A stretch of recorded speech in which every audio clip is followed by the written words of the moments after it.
Mhm.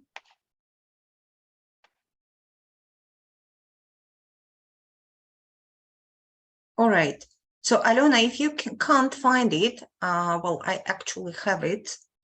I have found, but I have a bad connection, and Oh, that is okay. why I'm waiting for. All right. Okay. So here we have 10 statements. You need to either strongly agree with them or strongly disagree, or maybe you somewhere in the middle. So look at the first statement.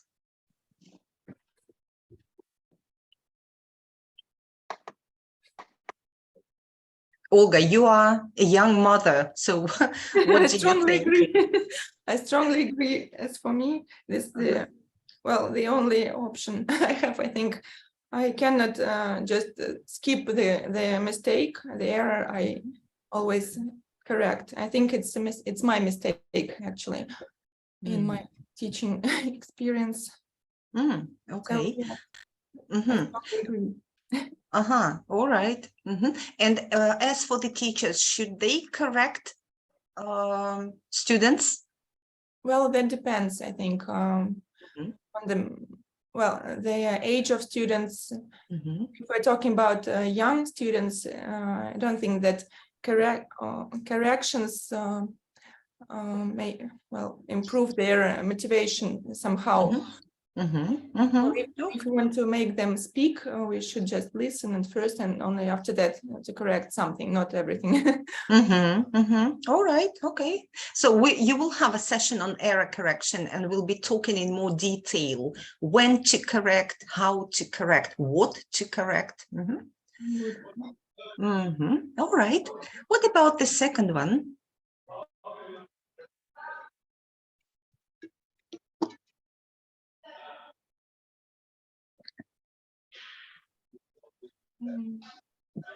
Well, I think that depends. Okay. Depends on what? Alona, what? The level of. Yes, I agree with Olga. It depends. First, it depends of the level of a student, and also some people are more easier to study something. Yeah, yes, yeah. They might have more linguistic abilities, yeah, for Yes. languages. So we have Irina. Irina, can you hear us? Irina? No? All right. Okay. Right. The next one.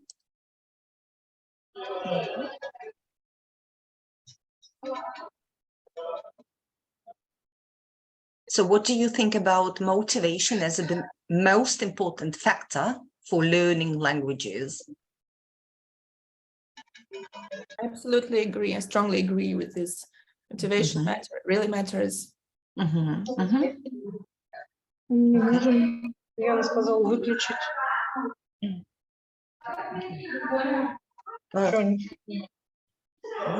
Where does this noise come from?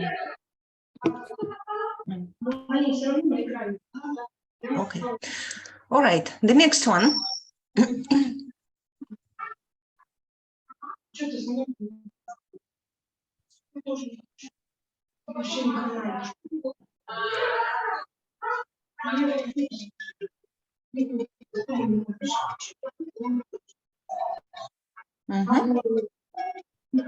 So what do you think?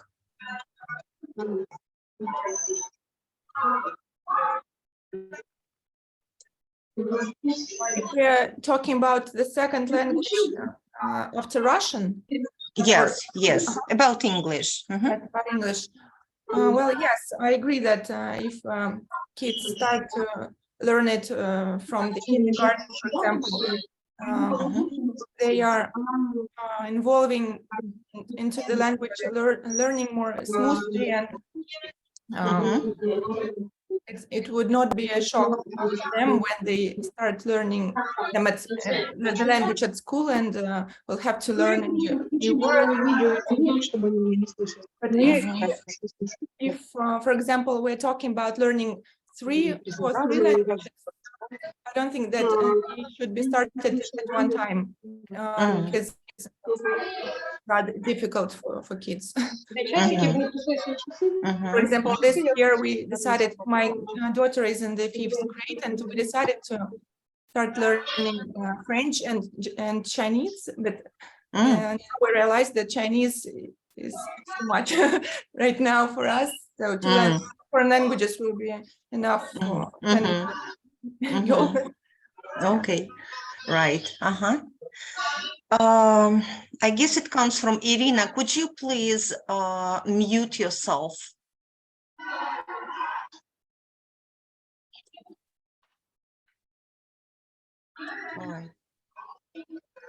All right.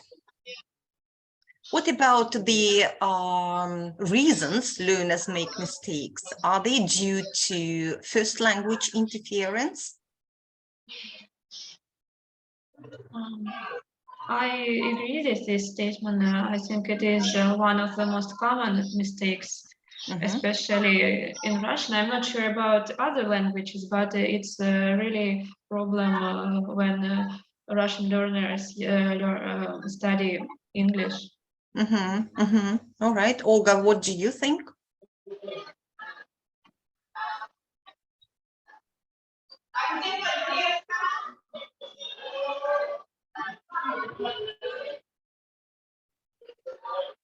Olga?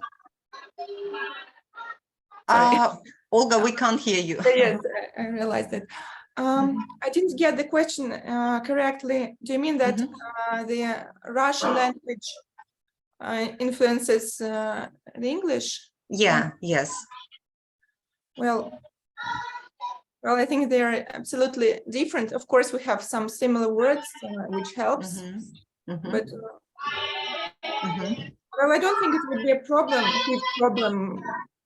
if a person is motivated in learning a new language. Okay, all right. But definitely they transfer some knowledge from Russian into English, right? For example, some common mistakes like I very like doing something, right? Okay, all right. There is an influence, of course. Yeah. Okay. All right. What do you think about learning vocabulary?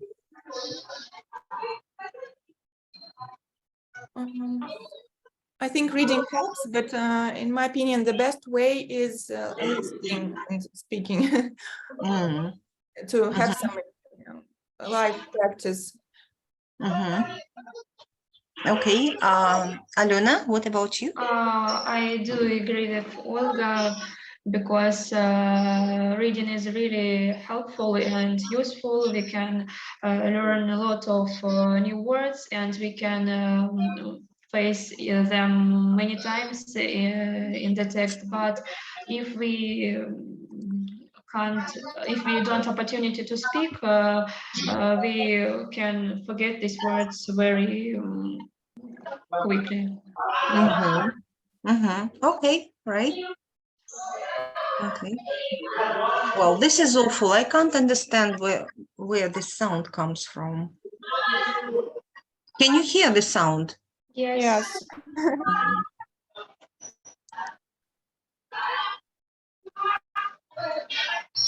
I think it's from Tatiana because no, Tatiana has no sound.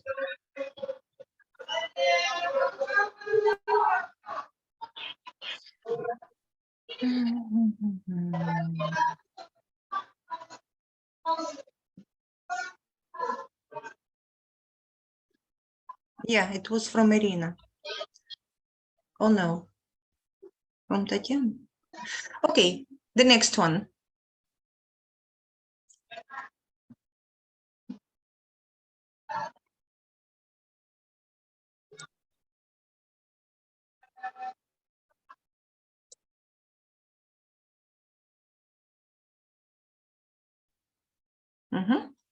So do you agree? Oh, well, this is one of the issues I have with teaching English. I really don't know how it should be. It's a problem for me teaching grammar. Well, but traditionally, yeah, if you take any course book, traditionally we start from something simple, yes, and we have one grammar point for each unit, right? Okay, but in modern methodology, especially if you take the lexical approach, you can start even from some complicated structure. And for the students, well, it's not important for them to understand the grammar itself. They need to remember a chunk of language. For example, at lower levels, you can introduce a phrase, if I were you, I would do something, right?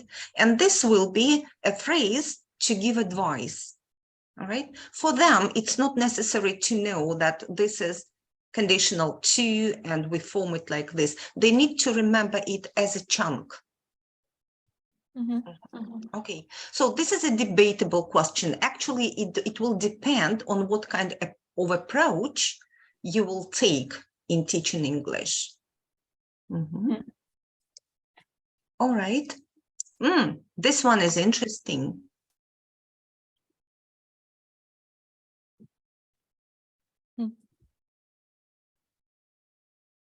Well, maybe they will communicate on some general topics, like in a restaurant or something simple, but not fluently, of course. Yeah, but I think this is quite enough for very simple communication. Yeah. Okay. Yeah, I think we have discussed this one. Yeah, so it will depend on what kind of approach you will choose.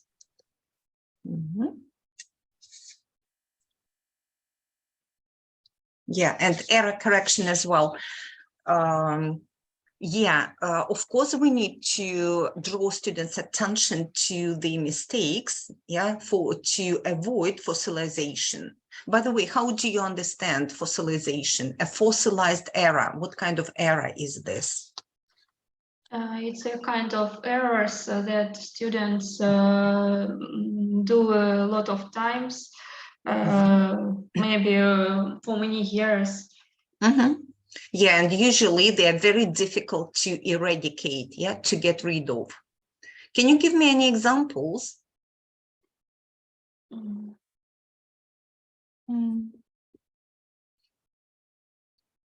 Think about the third person singular S ending, yeah? Even higher level students keep making this mistake. Which one? Sorry. S ending, third person singular. Really? Yes. Even higher level students sometimes say he go instead of he goes. Maybe a lot of mistakes with prepositions. Oh, yeah. Sometimes it's difficult. You need to look up how it should be. Yeah, that's right. Okay. And maybe mistakes with articles, for example, appends. Definitely, because we don't have articles in Russian. All right. Okay. Now let's move on. Nowadays, actually, there is no single acceptable way to teach English. And so earlier, Olga, you mentioned communicative methodology, communicative approach, right? Yeah. But actually, can you imagine in the 90s of the previous century, Scott Thornberry said that all the methods are dead. He said there are no methods today. Yeah, so that is why nowadays we can say that there is no one acceptable method. Why is that? Because methodologists have realized that people differ, they learn in different ways, and what suits one learner doesn't suit another. all right? Mhm. And that is why nowadays, look, we have a patchwork lesson. Patchwork lesson means that we combine different techniques and approaches, which will appeal to all kinds of learners. So we can take this or that from different techniques and methodologies and combine them into one lesson. All right? Mhm. So that is why it will be a mistake to say, well, I use communicative methodology, or I use task-based learning, all right? Usually we have a combination. Mhm. Okay. Now, if you look at the history of methodology, all methods can be divided into three groups. We have natural methods, linguistic methods, and communicative methods. Mhm. By the way, you will get this presentation. So the marketing manager will send it to you, right? So natural methods. Here we have the direct method, the audiolingual method, and total physical response. Why are they called natural? Because the proponents of these methods think that the process of learning a language should replicate the process by which we acquire our first language. In other words, it should happen in the same way children learn Russian, for example. Mhm. And how do they learn Russian? What do they do first? They listen a lot, right? They're exposed to a lot of language. Then they try to say some simple words, right? Okay. Then what comes next?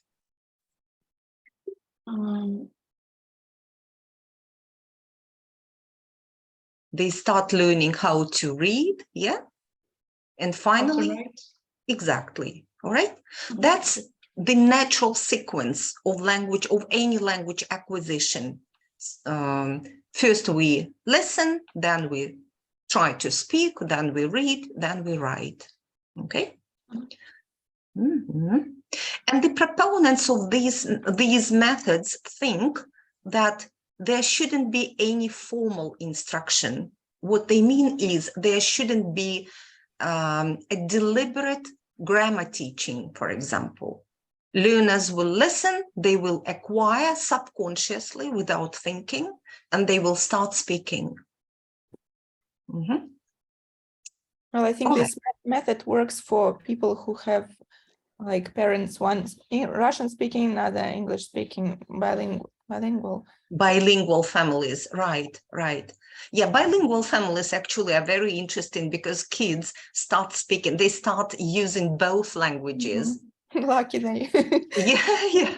And at first it sounds funny. I worked with a teacher, an English one, and he married a Russian girl, and their child started speaking like 1, 2, 3, 4, 5, 6. Yeah. So that was funny. All right. Let's start looking at the direct method first. What do you know about it? Have you ever heard about it? No. I don't remember. All right. So it developed actually in the 19th century. When methodologists started to realize that the best way to learn the second language is in the same way children learn their first language. So they said that there must be a lot of speaking or spontaneous use of the language, no translation. So the first language was forbidden, and there was no explanation of grammar rules. Okay, what they did actually, they used only English, and students were supposed to pick up the most common phrases to remember them and to start speaking.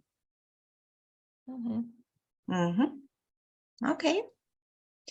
So the how they were supposed to understand. So teachers used a lot of visual aids, a lot of realia, a lot of demonstration to get their students to understand what they meant. So what do you think about this idea? I think it's a little bit connected with the communicative approach nowadays. Actually, you're right, Olga. And a lot, by the way, was taken from this method to the communicative approach. But we had an English teacher of my daughter who was using this approach, but still my daughter was always asking, как это переводится? Как это переводится? Yeah, yes. Right. Actually, this method is still quite popular, and it is associated with the Berlitz schools, or it is known nowadays as the Berlitz method. So there are lots of Berlitz schools all over the world, and they use this approach. So the main characteristics. So only English is used. Only everyday vocabulary is taught. Okay. Communication is based around question answer. So there is a lot of interaction between teachers and students. Grammar. So we can't say here that grammar is not taught. It is taught, but it is taught inductively. What's the difference between inductive and deductive teaching? Okay, I'll rephrase my question. If we give students the rules directly, so we explain rules and then we give them a lot of practice exercises, is it inductive or deductive? Deductive. Deductive, right. Okay. In the inductive method, we do not explain anything. So students actually are supposed to discover rules for themselves. That's what happens in the communicative approach. So we guide students to discover rules.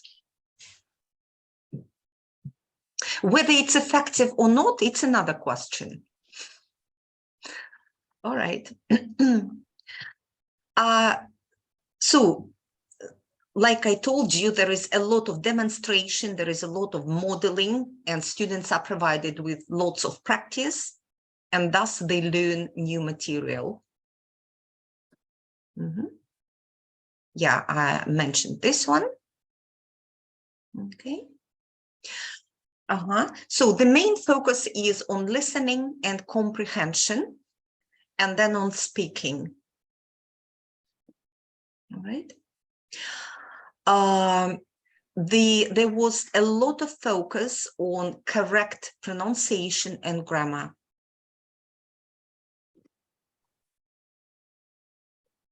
So how were the lessons structured? Like this. Look at the example. For example, you might say, I'm reading a book, and you immediately check students' understanding. What am I reading? What am I doing? What am I reading? Who is reading? Okay, so like I told you, there is a lot of question-answer interaction between teachers and students.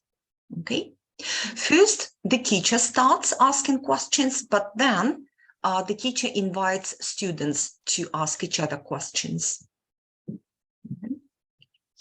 Okay. So methodologists thought and still think that if you use a lot of demonstration, a lot of visual aids, realia, there is no need to translate. Students will understand what you mean. And the main purpose, of course, is communication. So now you can easily see what was taken from this approach and transferred to the communicative methodology. Mhm. Okay. So they believed that working on pronunciation from the very beginning was of crucial importance. And I think it's right, yeah, because if you mispronounce words, nobody will understand you. Mhm. About error correction, in this method, teachers encouraged self-correction. How can you encourage self-correction? If I say something wrongly, how can you encourage me to correct it? Maybe repeat these phrases. Yeah.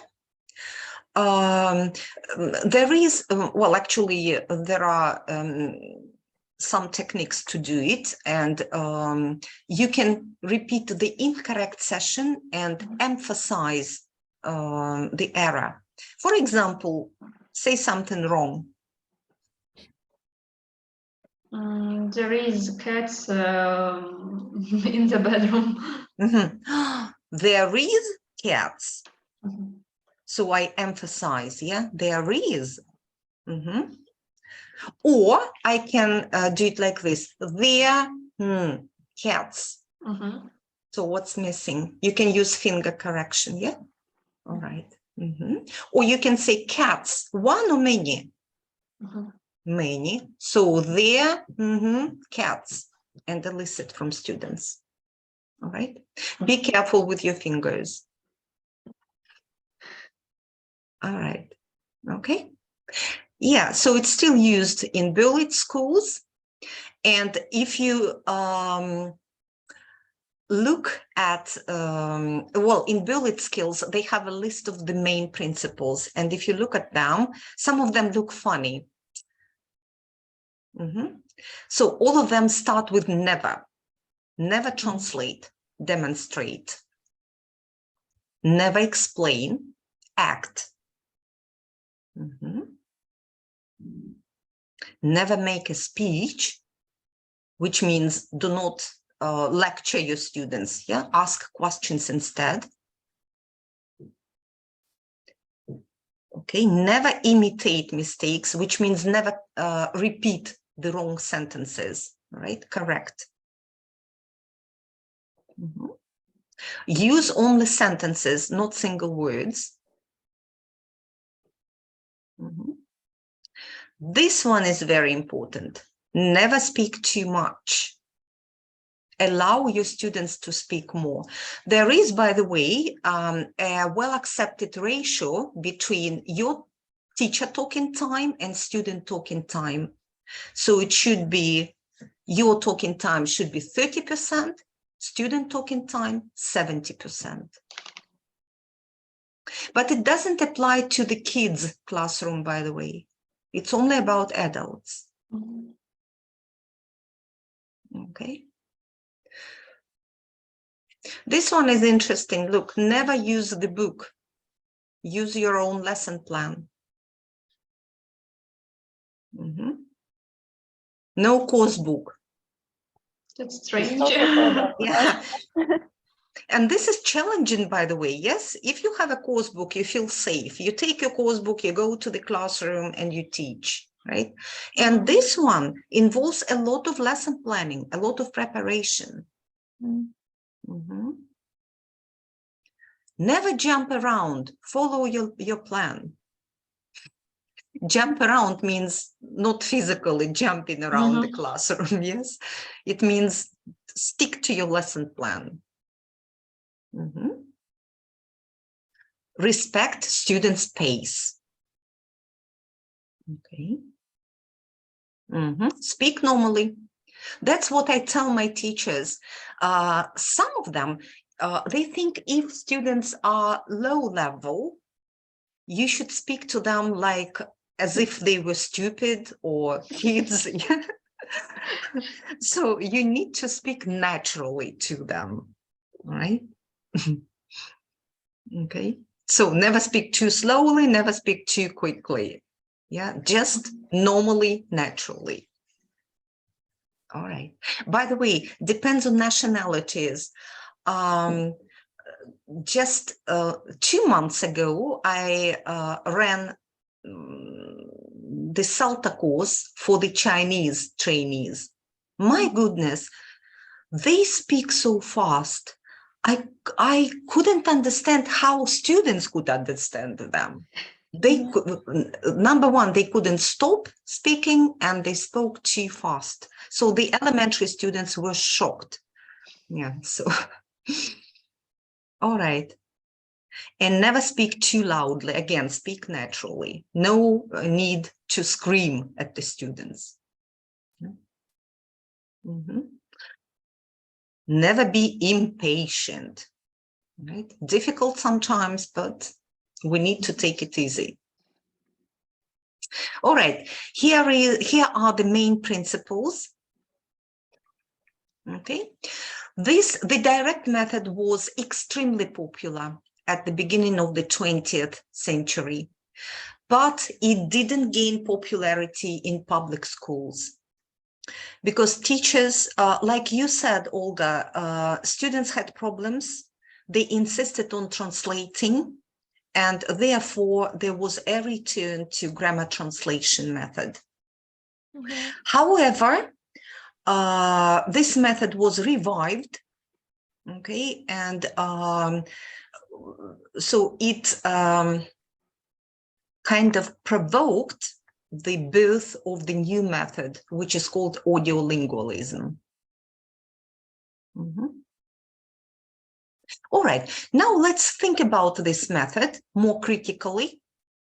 All right, could you please answer the first question?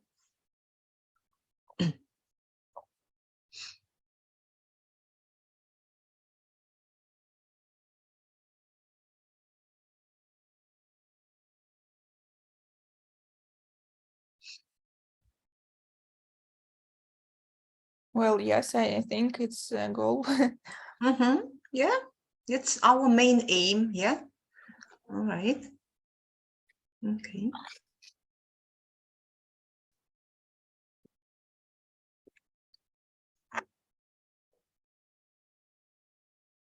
What about this one? Well, if we're talking about this method, then yes, we should. One of our teachers had a toy, like she had mouse, for example, she showed. Well, yes, in this method, we need to show pictures or video. Okay, no L1. But do you agree with this? Well, sometimes it doesn't work, unfortunately. Okay, Aluna? Yes, I agree with Volker, but I do not understand how to teach adults using these methods. We want to show, I don't know, every single thing to adults. I can't imagine that. Okay, that's actually what we do on the CELTA course with elementary students. We use a lot of pictures. There is no translation. You cannot use Russian. And especially if you imagine you teach Chinese students, right? You don't know Chinese, right? So that's why there are different methods you will have sessions on teaching vocabulary, teaching grammar without using Russian. Okay, we will show you how to do it. Okay. But actually, if you teach a monolingual class, nowadays methodologies say that it is possible to translate because translation will take you just a couple of seconds, right? Whereas explanation will take much longer. All right. What about self-correction? Should we encourage students to self-correct? Well, I think yes. Otherwise, the wrong words or phrases will be how do you say it? I said fossilized.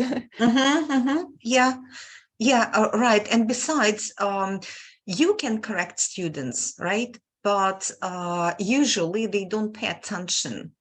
But if they self-correct, they will remember. Mhm. Okay, are there any techniques you would like to adopt in your teaching?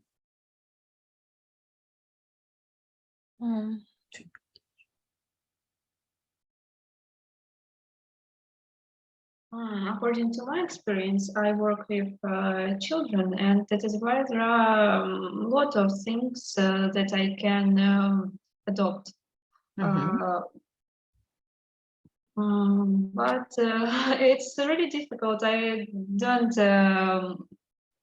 imagine all the things now for my students because, for example, issue of self-correction. Mhm. Yeah, but it's definitely not for the kids. And sometimes I use Russian, of course. Especially Okay. when we learn grammar, it's just difficult. All right. Okay. Olga, what about you? Well, as for me, I think the best method here, well, the best technique here is a lot of speaking. I don't know if this method involves listening to. Yeah. Listening is profitable. Yeah, but mostly listening to the teacher. The teacher, not to the like audio or oh no. Well, I cannot say exactly because, well, in my small teaching experience, this doesn't work because I always need to explain grammar to my daughter. Well, maybe I should learn how to do it. Okay, all right. But actually, you yourself, as well as your students, need to get used to this methodology, right? Because most students expect you to explain using Russian, right? But once you familiarize them with this methodology, they are absolutely fine. Okay. All right. The audiolingual method.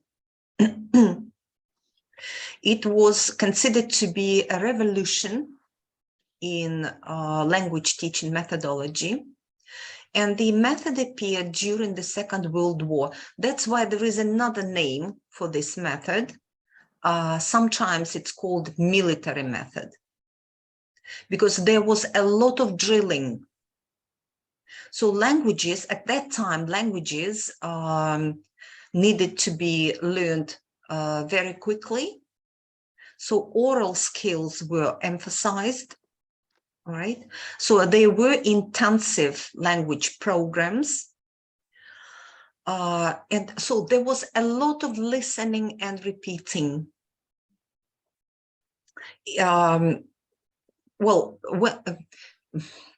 If you go to YouTube, and if you want to watch a typical audiolingual lesson, you will see there were so-called laboratories where students were sitting in cubicles with their headphones. They listened and repeated, listened and repeated. Sometimes they didn't realize what they were repeating. They couldn't understand. It was kind of parroting, like blind repetition, no meaning, but they remembered chunks of language. And again, as we are talking about natural methods, so the skills were taught in the natural way of acquisition. So a lot of listening, then speaking, then reading and writing. Okay. The central part of the audiolingual method occupied a dialogue. So every lesson started from a dialogue. And then from this dialogue, the teacher singled out a certain pattern he would like to focus on. Okay. So the major characteristics of this method. So like I said, so the material was presented, or this method is still alive. Maybe not in the mode it was used, but we still have elements of this method, like drilling, yeah? So we drill words, we drill structures. So the material was presented in a dialogue form. There was a lot of mimicry, or like I said, repetition, memorization, and sometimes overlearning. So they were drilled, like my colleague said, drilled to death. Okay, lots of drilling. All right. So there was, at that time, the contrastive analysis was used. So they could contrast, and we still do it, yeah? We contrast structures like present perfect, past simple, present simple, present continuous. Okay, repetitive drills. Again, no grammatical explanation. Okay, inductive method. All right. And vocabulary was limited and learned in context. All right. Yeah, and lots of, like I said, lots of language labs, visuals, repetition. Again, there was an importance of correct pronunciation. And practically no mother tongue. There was a lot of positive reinforcement or praising students. Okay. Focus on accuracy. Errors or mistakes were not allowed.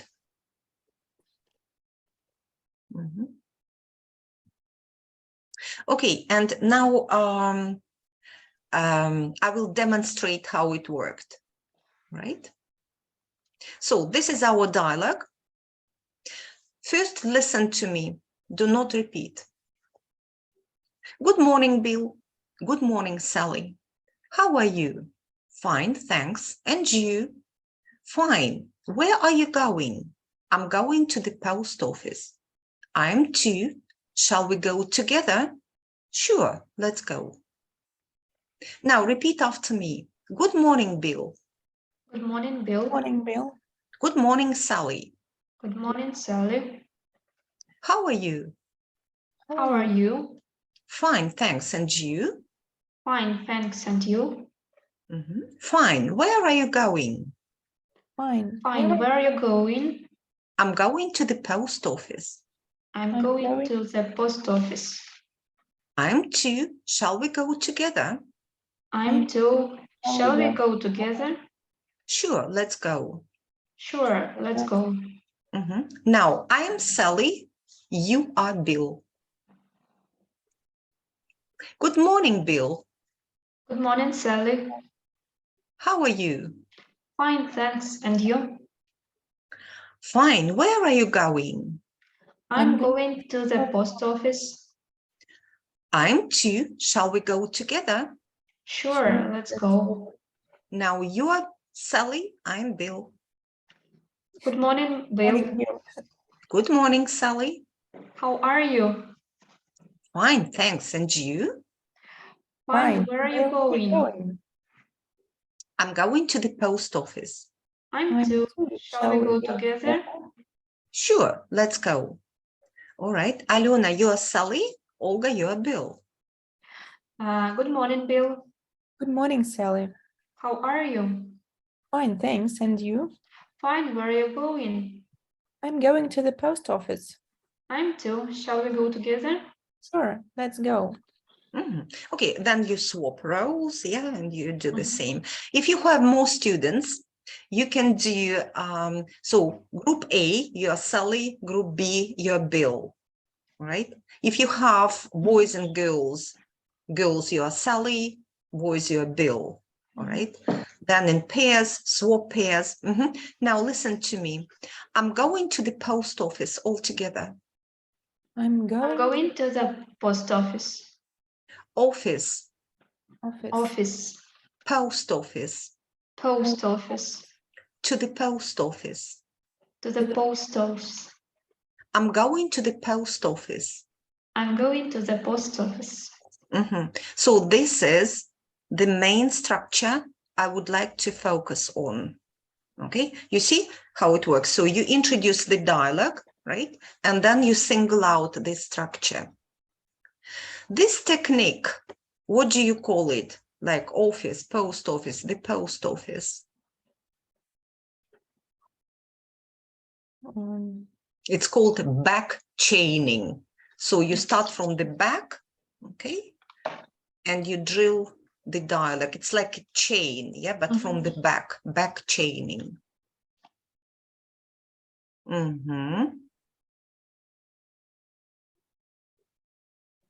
Okay. Back chaining is good for connected speech, for linking, yeah, for sentence stress, and especially good for longer structures. All right. So we have done this repetition drill. So when you adopt roles, let's try this one.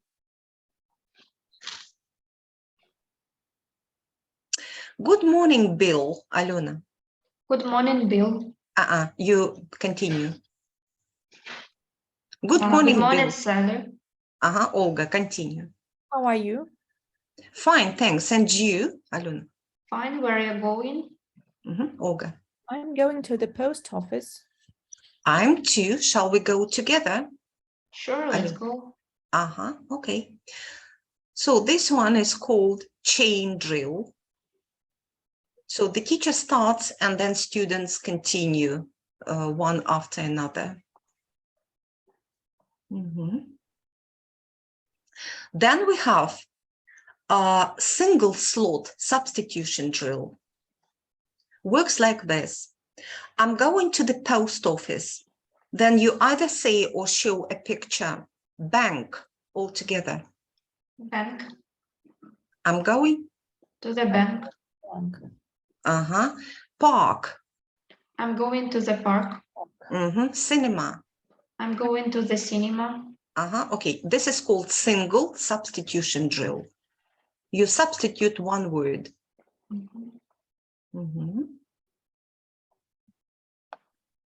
We can have multiple slot substitution drills. For example, I'm going to the post office. She, the park. She's going to the park. He, the cinema. He's going to the cinema. Okay. So multiple slot, you substitute a couple of words. Okay. You can also have a transformation drill. I usually write on the board, I have plus, minus, a question mark. All right. And then I say, I'm going to the post office, or let's say they are going to the post office. If I show minus, what do you say? They are not going to the post office. If I show the question mark? Are they going to the post office? Okay, this is called transformation drill. We transform a structure from positive into negative into question. Okay, then you can have question answer drill. For example, you show a picture of the cinema. Are they going to the post office? No, they are going to the cinema. A picture of the post office. Are they going to the post office? Yes, they're going to the post office.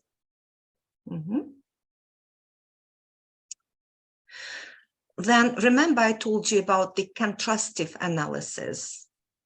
Yeah. Oh, sorry. This is about minimal pairs. Here again, this is kind of substitution drill. You say, I'm going to the library. I need a few books. Supermarket. And students repeat, I'm going to the supermarket. I need a little butter.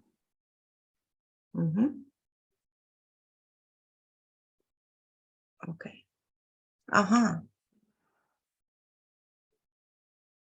All right.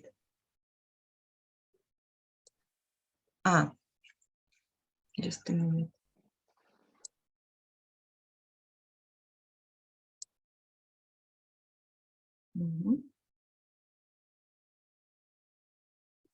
Okay, repeat.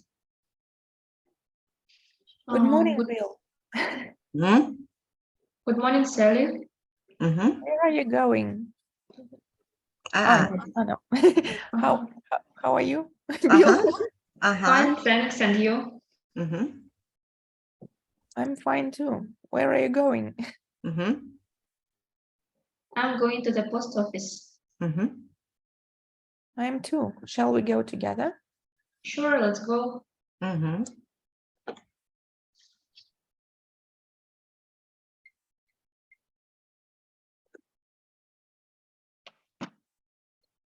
Okay, from the very beginning. Good morning, Bill. Good morning, Sally. How are you? I'm fine. And you? I'm fine. Where are you going? I'm going to the post office. I'm too. Shall we go together? Sure, let's go.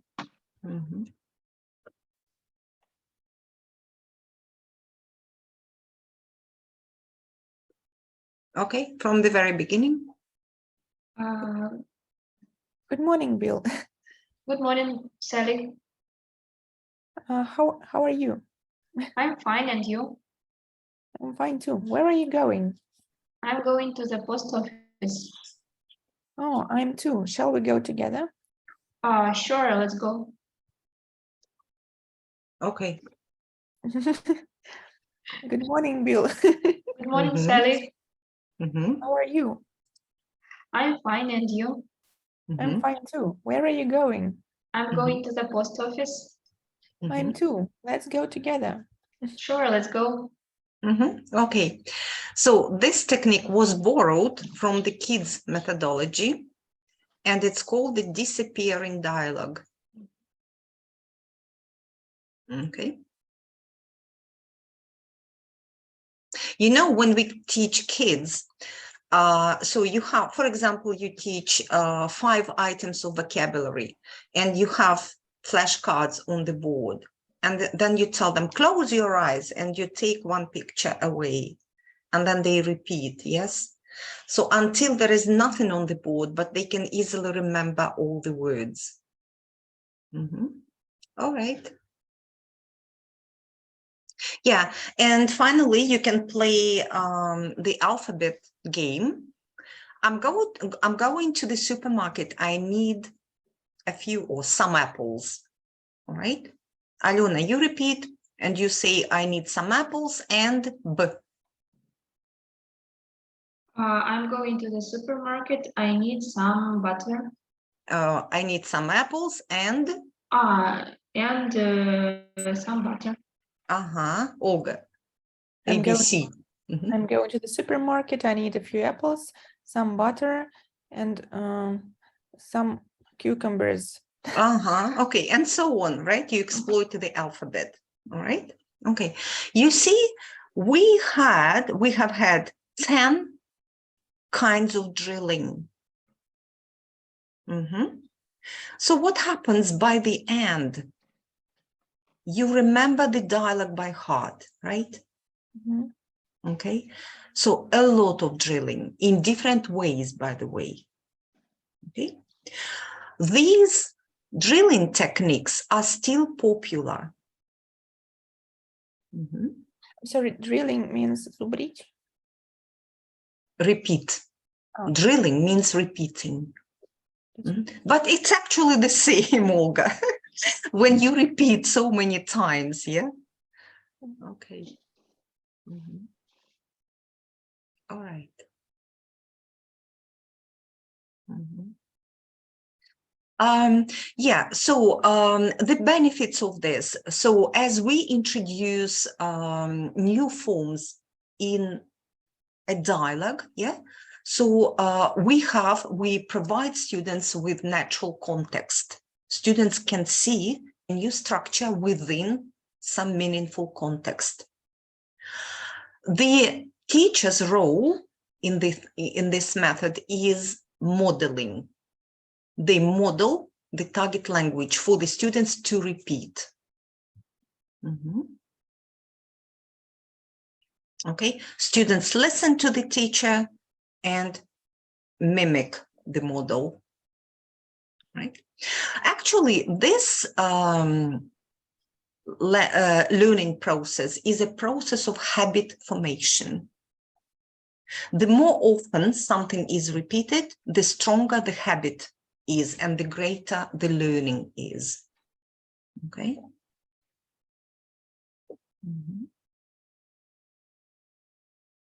All right. And of course, so like I told you, mistakes were not allowed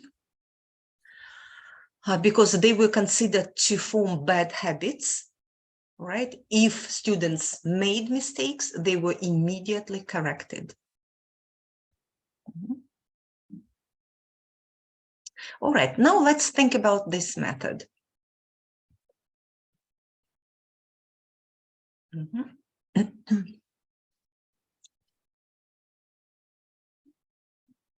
So can language acquisition result from habit formation?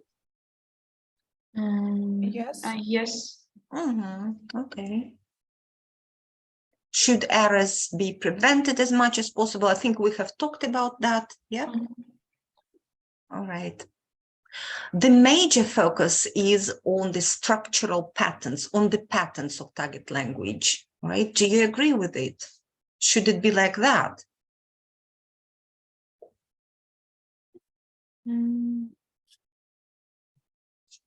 I mean, not on individual words, but on structures. Like I'm going to the supermarket. Well, yes, because it forms, well, people start to learn these patterns. Yeah, they remember them. Yeah, they are like ready-made phrases. A funny case, when I started learning English at school, our teacher actually spoke English only. And I couldn't understand lots of stuff. But I remembered, she said, turn over the page, turn over the page. And for me at that time, it was like one word, turn over the page. Only later I realized it was turn over the page, right? But I remembered it as one chunk. All right. Well, what about a dialogue? Is it a useful way to introduce new material?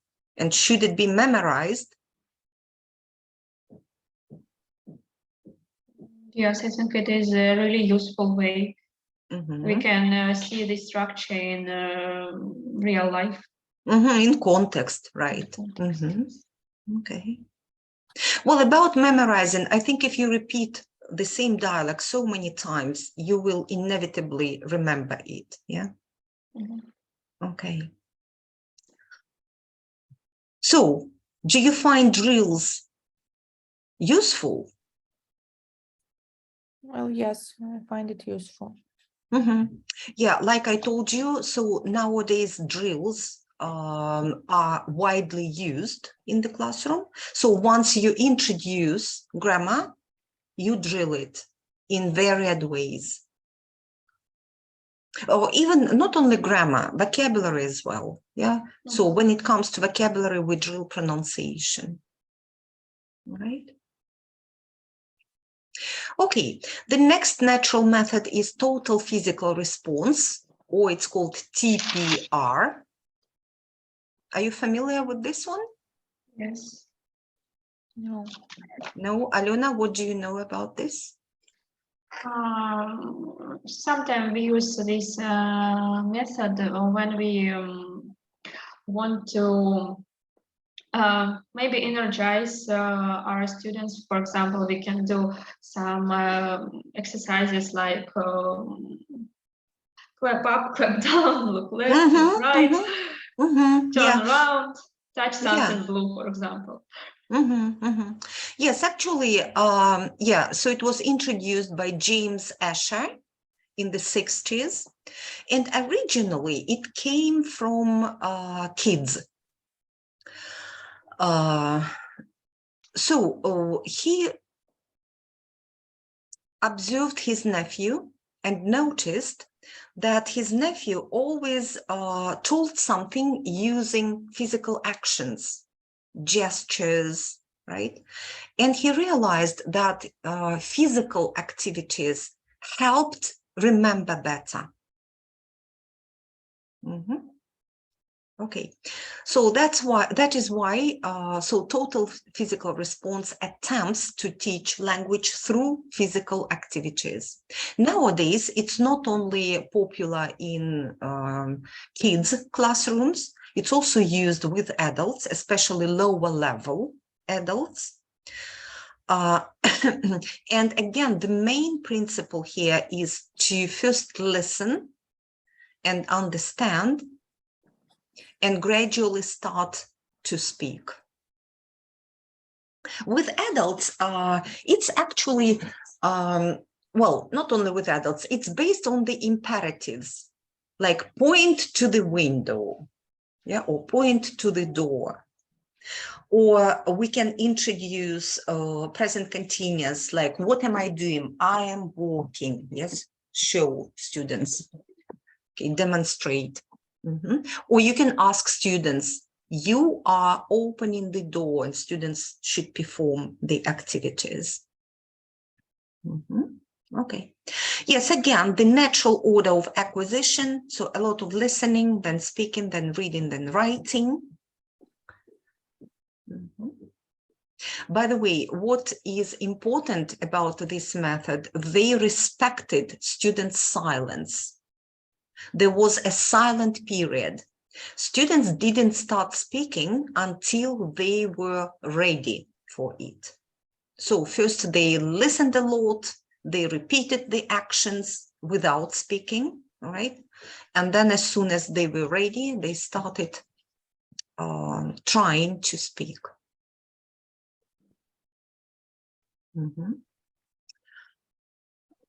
All right. Here we need to actually distinguish between acquisition, when learners acquire the language, and learning, when students learn the language. Learning is a conscious process. This happens when we explain something, give students rules, when they learn vocabulary, right? Acquisition happens unconsciously. When we do not explain anything, they just listen and they remember, they acquire things. All right. Again, in this method, the use of the mother tongue was limited. Okay. So imperatives or commands were mostly used. Okay. So meaning was conveyed through actions. And again, another important scientific like proof of the effectiveness of this method. So we first need to appeal to the right hemisphere of the brain, which is responsible for non-verbal communication. That's why physical activities were important. All right, chunks again, not individual words. They focus on chunks. And I mentioned the silent period. Unlike the previous methods, in this one, students were expected to make errors. And this is, by the way, a natural process. Yeah, when you start speaking, so you make mistakes. Okay. All right. So, does it make sense? Should students be given silent period? I think yes. Hmm. They are embarrassed when they hear the language the first time, so it's okay to give them time. Okay, yeah, but unlike in the communicative approach, so we expect them to start speaking immediately, right? So this one didn't work like that. Okay, we discussed this one. I think we have talked about error correction. Yeah, in this, starting actually from this approach, methodologies started looking at mistakes as something good happening. Because when students make mistakes, it means they start experimenting with the language. They do not keep silent, they try to say something. All right. Is it possible to teach all grammar areas through the imperatives? No, I don't think it's possible. Exactly, it's impossible, right?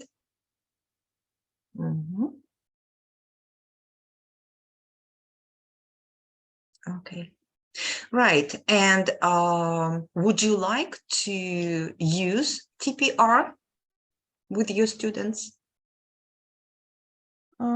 Yes, I use. With kids, yes, sure. Olga? Well, maybe sometimes, but not all the time. Yeah, that's right. By the way, we sometimes use TPR when we explain the meaning of something, yeah, with adults especially, right?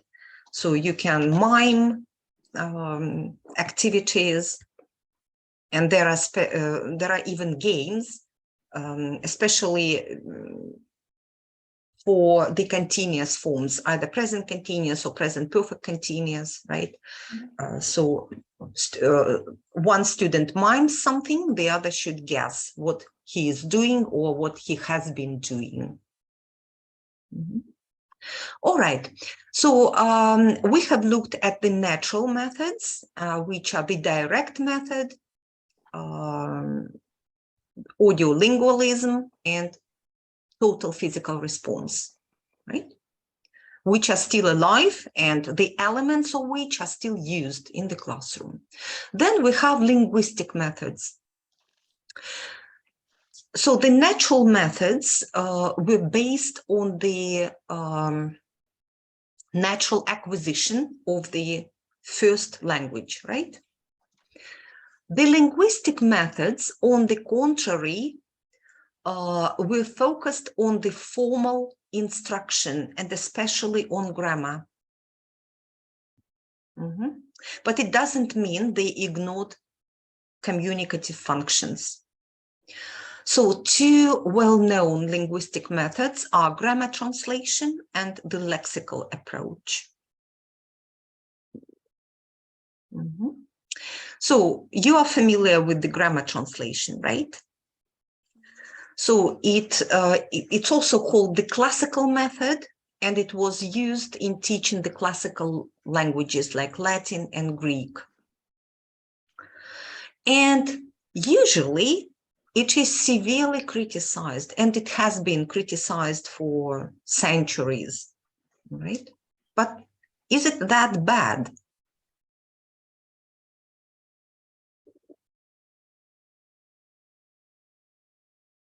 I think it's not so bad. We can use some parts of this method, because sometimes it's really better to do not spend time for I don't know, miming or something like that. Yes.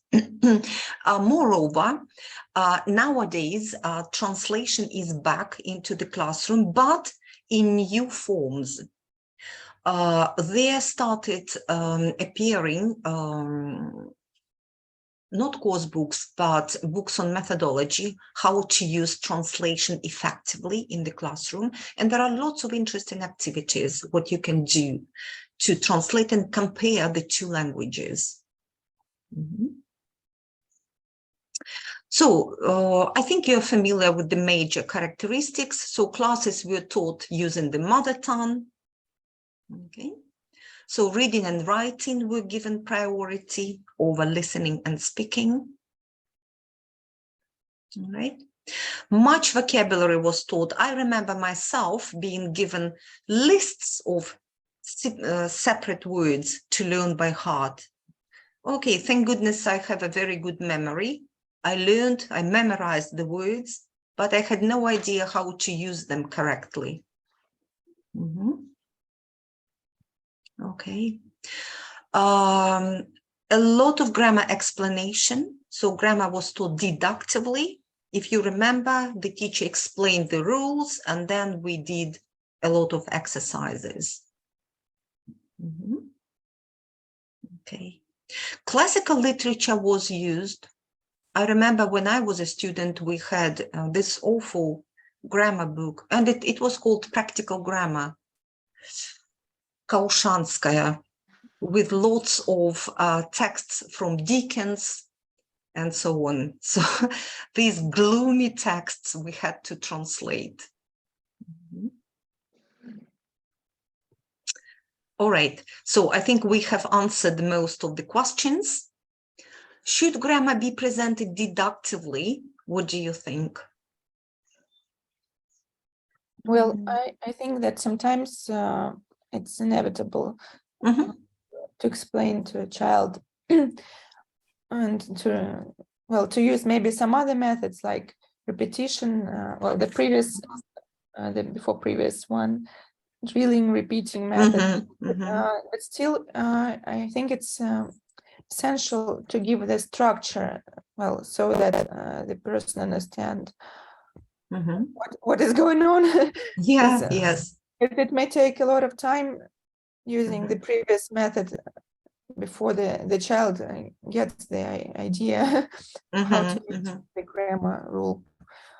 So maybe, yes, we should show at first, but then to practice. Okay, but remember, we are talking not only about kids, all kind of learners, and especially if you talk about adult learners, some learners are analytical by nature. They want to be given a direct explanation. Okay, they want to be given a rule, right? They hate working out something. They just tell you, tell it to me in Russian, explain it in Russian, give me this rule, And one learner kept asking me to give him the table with all the tenses in the English language. And he asked, and where are we at this table, in this table now? All right, that was horrible. Usually they are IT specialists and accountants, by the way. Yes, they have this analytical mind. All right.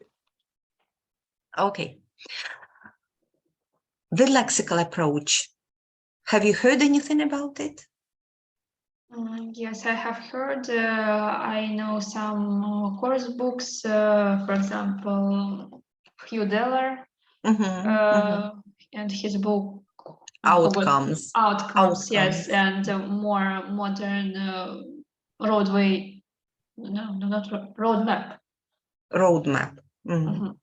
Okay. And how does it work? Do you know? This method is full of new vocabulary, and we have texts with this new vocabulary, and so that is why we learn something new. Okay. So it all started from a famous saying by Virginia Woolf. And she said, words do not live in dictionaries. They live in the mind. And how do they live? Variously and strangely, much as human beings live, ranging hither and thither, falling in love, meeting each other. And she said, words have partners. It's like marriage, she said. All right. The method was introduced by Michael Lewis in 1993. Okay. And Michael Lewis said that language consists of grammaticalized lexes, not lexicalized grammar. So before Michael Lewis, methodologists thought that grammar was the skeleton and it was the main structure, okay? And grammar was most important. Lewis made a revolution, and he said that the main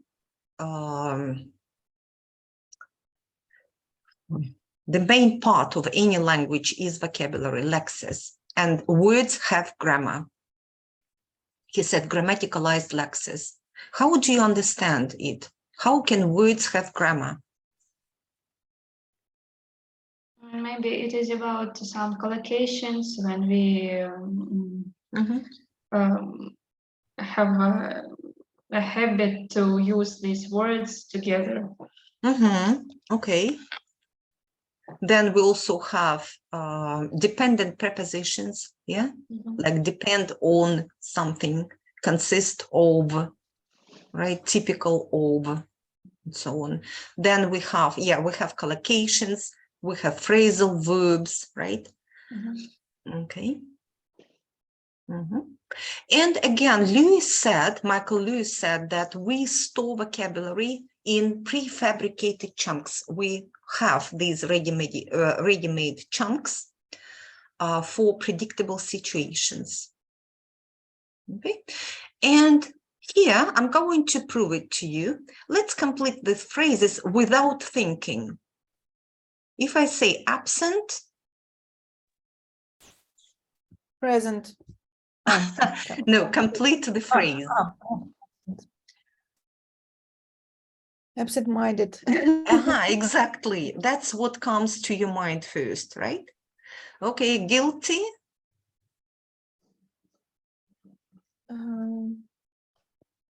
Glad. No. All right. Okay. I would say guilty conscience. Yeah, you have this bad feeling. All right. Okay, a bar of chocolate. Okay. It was very well equipped. Well equipped or badly equipped, right? Things went wrong. You're pessimistic, right? Okay. Could you turn the condition, please? On, yeah, the condition on, please. We had a free time. Okay. Yeah, all right. So it didn't take long to think, to complete these phrases because they are ready-made in your heads, in your minds. Okay.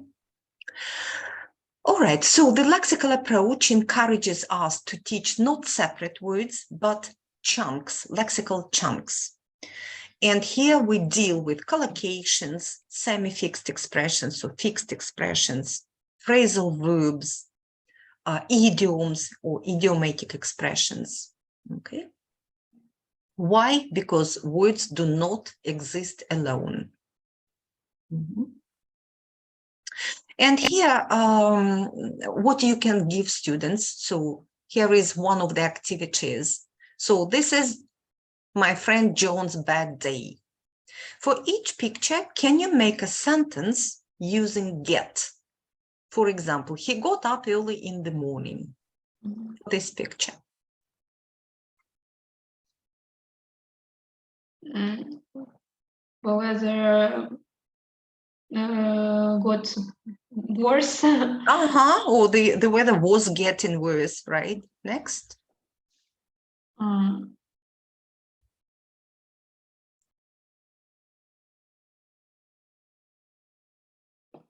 It got cloudy. Yeah. It got cloudy. Then it started raining. With get, it got raining. Got raining.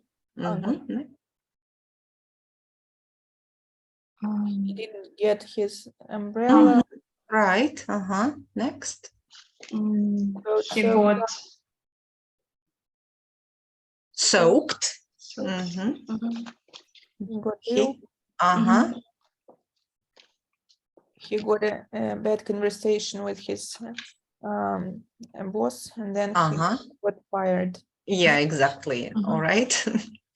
So this is an activity on this problematic chunks or collocations with get, yeah, because get has lots of meanings, right?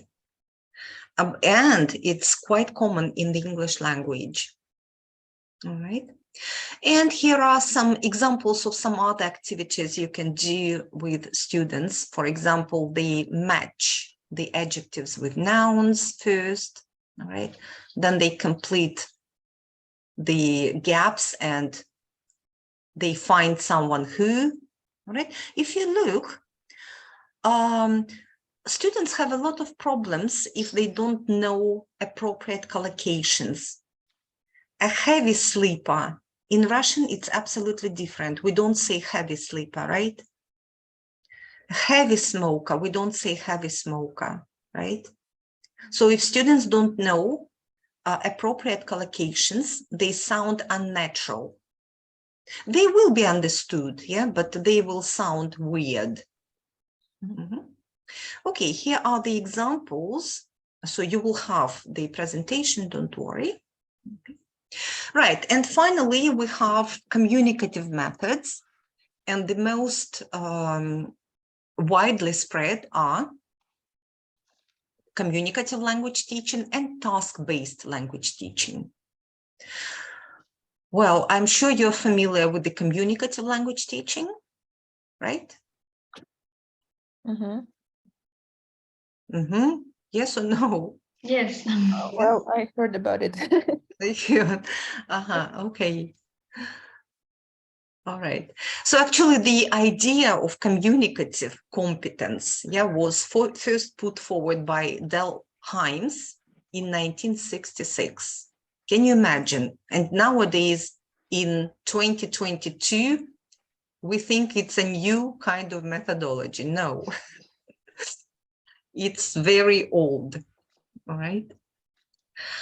And by the communicative competence, he meant the competence or the knowledge as to when to speak, when not, as to what to talk about with whom, where, when, in what manner. Okay.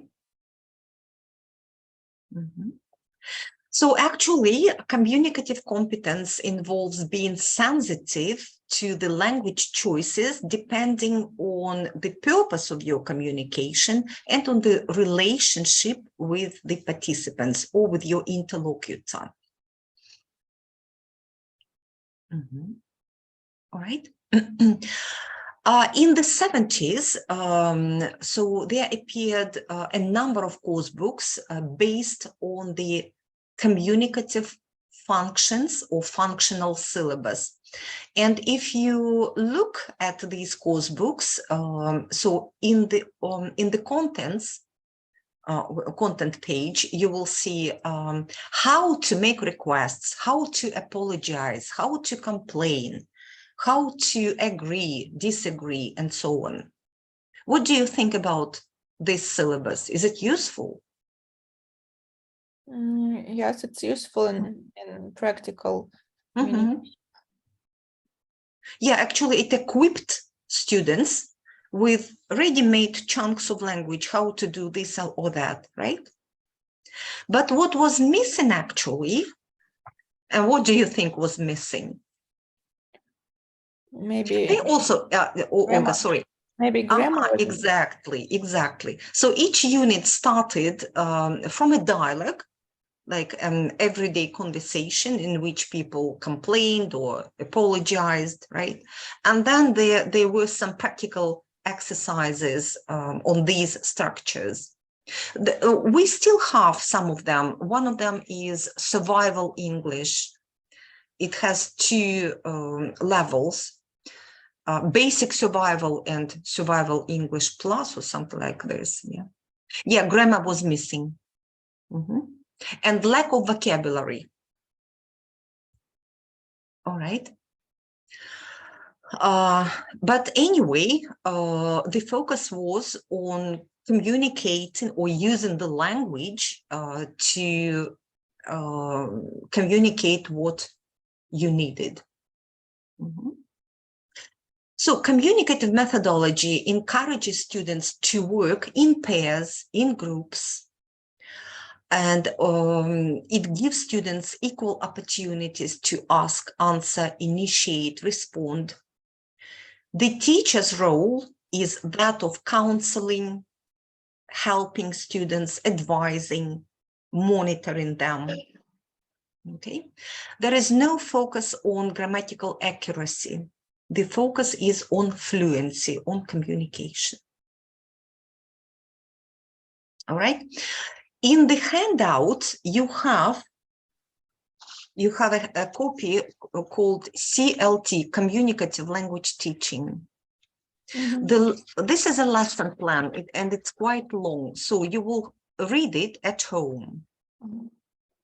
This is a typical communicative lesson. Okay. Right. What can help? Let's think about today. Yeah, what can help to make your lessons more communicative? For example, we use such tasks like to do survey when students work in pairs and ask each other questions. Right. Okay. Like, yeah, you mean everyday situations or real life situations, yeah, like surveys, role playing or simulating, like imagine you are a receptionist, you are a guest checking in at a hotel and so on. Yeah, that's right. What else? Maybe asking students to compare the pictures, or it's not a communication. Like one of the tasks in Cambridge books to stimulate the speaking skills when you compare the pictures. I don't know. Yeah, it is. Yeah, especially if you have similar pictures, but something is different. Yeah, and they need to find differences. Yes. It's a good communicative activity, right? We need to encourage more pair work, more group work. We need to encourage learners to discover rules for themselves, right? Well, your role is to guide students through the lesson, right? But again, I can't cover everything in one session. You will have specialized sessions on these. All right. Okay. Yes, I think it's important to develop communicative competence, right? We learn a language to communicate. Okay. We have discussed functional syllabus. And I think this one as well. Well, actually, there are two versions of the communicative approach. In the strong version of the communicative approach, and it was the strong version appeared first, there was no focus on grammar at all. So the focus was on communication. Of course, there was dissatisfaction because learners needed grammar, and therefore a weaker version appeared. So with the focus on grammar as well. Okay, but grammar activities are communicative, of course. If you want to practice this or that piece of grammar, it should be practiced in a communicative activity.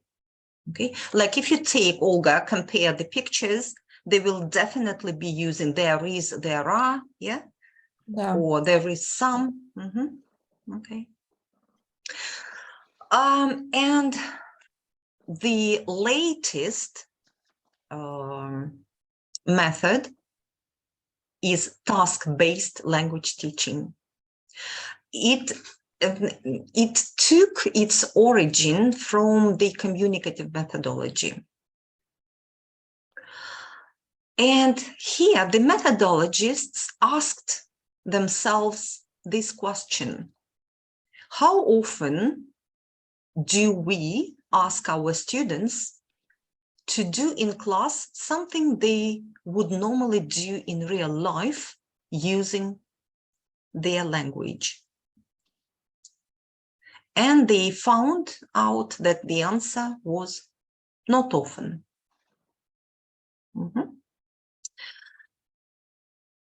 So if we make language in the classroom meaningful and memorable, okay, so students can learn the language more effectively and more naturally. That's what task-based learning and teaching is about. In this methodology, we offer students an opportunity to use whichever language they have at their disposal to complete a real-life task. Okay? We do not give them the language first, no. We first give them a task. For example, you mentioned the survey, right? Okay. For example, you ask them to do a survey about students' internet habits, or the ways or how or what for they use the internet. And they, you don't give them anything. They just do the survey using any language they know. Okay. After that, you can give them a model, yeah, of the very good survey, and draw their attention to the language you want them to learn.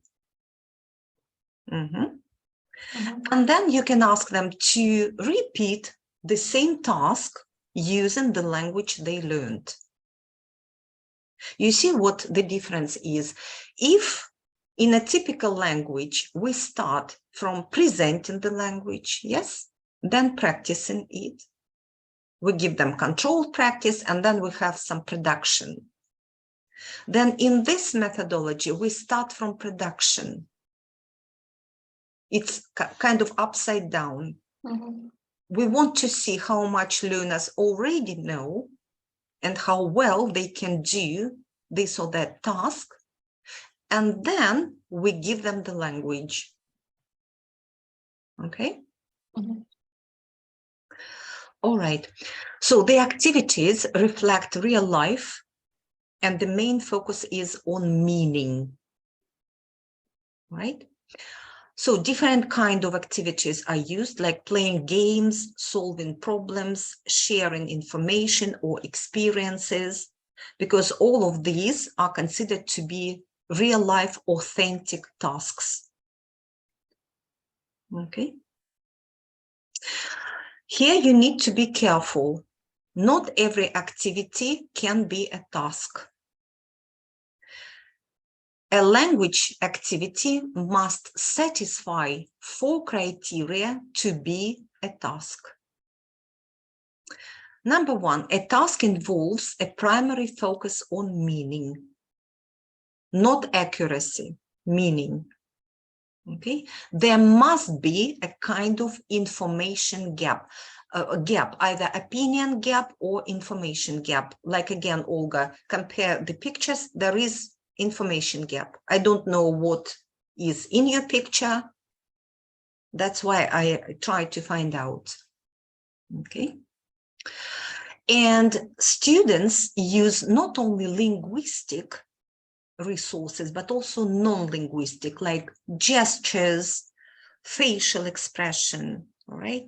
Any non-verbal means of communication to achieve the communicative task or communicative purpose, actually. And the last one, yes, they're connected. Yes, there must be a communicative purpose and it must be achieved. Okay? So that was about a task. If you take an exercise, the focus is not on meaning, the focus is on the correct use of language. There is no gap. We usually do, there can be gaps, but usually it's gap fill, yeah? So fill in the correct word. All right, so either gap filling or multiple choice or whatever. And the outcome is accurate use of the target language. Let's have a look at the example. Here we have a situation, going shopping. And the task is, Mary has a shopping list. Mr. Smith owns a shop and he has a list of products. Mary goes shopping and she asks, do you have any tomatoes, for example? Mr. Smith looks at his list and he says, yes, I have some, or no, I don't have any, I haven't got any. Is it a task or an exercise? It's an exercise. Exercise. Why? We don't have any instructions. We have just a piece of example. It's not a real life situation for a student, maybe. Is there a gap? Yes. Yes. Information gap.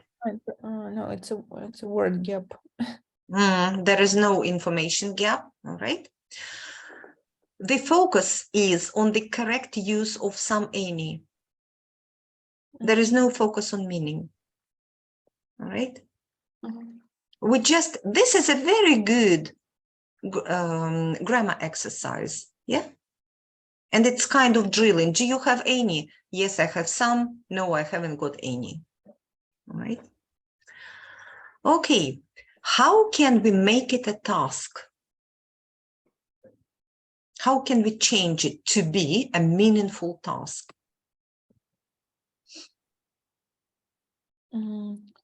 We can ask to speak about their latest experience of going shopping. For example, what they were going to buy, maybe, I don't know. You can, but if you take the same situation, you can say, all right, student A, you are going shopping. Here is your shopping list. Tick any items you need to buy. Student B, you're a shop assistant. Okay, here is a list of items for sale. Find what student A needs to buy and decide whether you have it or not. Okay, then student A has no idea what student B has. Student B has no idea what student A wants. There is a gap, right? And this is a real life situation. When you go shopping, nobody knows what you're going to buy, right? Okay. All right. Again, in your handout, you have a task-based grammar teaching. The focus is on used to structure. It's very detailed. You will read it at home. So this will be your homework, to read 2 lesson plans and to decide on the advantages and disadvantages. Now let's look. So what appeals to you about task-based instruction? Or maybe what reservations you have? It's very interesting to speak about your personal experience, or imagine that you are doing something and it engages students. Yeah, yes. If they feel that this is a real life situation, of course, it's more motivating, yeah? Motivating. Okay, all right. What about the challenges for you as a teacher? Is it difficult to plan this kind of lesson? That depends on your creativity, imagination. Yeah, definitely. Yes, and anyway, when you set up the first task, yeah, without any language for the students, yeah, you never know whether they will be able to perform this task or not, right? Maybe they will have no idea what language to use. They will lack vocabulary, grammar, right? And then you will have to help them, okay? It can be risky, by the way. So you need to be careful. All right. Now let's sum up. So we had 3 groups of methods. The first one was Natural methods. And which natural methods you remember? Do you remember? The direct method Direct method. and audiolingual method. And the TPR. Okay, and There were 3, I think.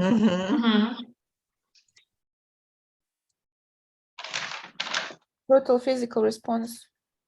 Yeah, we mentioned that. Audiolingual and direct. Okay. Direct, audiolingual, and TPR. Right. Next was Linguistic methods. 2 methods were there. Grammar translation and lexical approach. Okay, and the last one? Communicative methods. Communicative language teaching and task-based language teaching. All right, good. So from the methods we have discussed today, so do you think you can take something from each method and incorporate into your lessons? Yes, I think yes. Definitely, right? So, of course, our lessons need to be more communicative, right? With real life situations. Of course, there will be drilling, all right? Because we need correct structures. We can sometimes use total physical response, right? Sometimes we can use translation. Try not to focus on individual words, yet try to take the lexical approach principle that we teach chunks of language, yes, all right. And if it's possible, try to take something from the task-based learning. I mean, practicing not only exercises, but tasks as well, with a real communicative focus. Okay, any questions? Sorry, can you please tell me what is the Russian meaning of information gap? How to say it in Russian translation? In Russian, Yes. there is no one word. Well, just Отсутствие, когда у меня не хватает той информации, которая есть у моего собеседника. понятно. То есть Пробел получается. м? Пробел как... Пробел, правильно. Пробел, информационный пробел, да? У вас есть эта часть информации, у меня нет. И я пытаюсь этот пробел восстановить. Угу. Thank you. Okay. Может быть информационный пробел, а может быть пробел в мнениях. If, for example, you have some opinions and I have other opinions, we have this gap. And when I ask you questions about your opinions, I try to fill in this gap. Okay.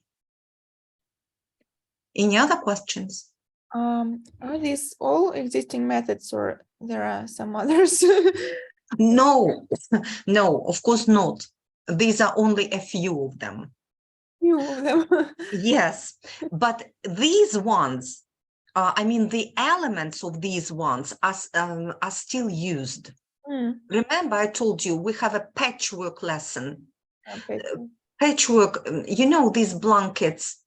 Ну, знаете, как вот бабушки делали одеяло из лоскутов, да? Вот такой урок сейчас у нас, когда мы pick and choose, мы понахватали отовсюду, да, и в одно слепили. Okay?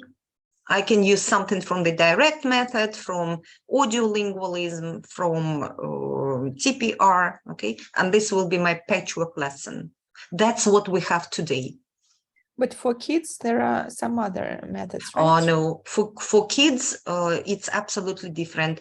By the way, if you're interested in kids, we have just started the Young Learner course. I know, but I don't have opportunity to practice. I don't have any kids. One. Okay. One kid. All right. Well, but anyway, of course, it's not absolutely different. What you are going to learn on this course, most of it is applicable to kids as well. Okay. All right. By the way, next time you will have, or not, it will be tomorrow, you will have a session on classroom management. Most of the techniques are applicable to young learners. That's great. Okay. Any other questions? No? All right, then thank you very much. Don't forget about your homework. Read the lessons. All right. And tomorrow you will have my colleague, Mustafa, and I will see you next Saturday. All right. Thank you very much. Okay, Enjoy your weekend. See you. Goodbye.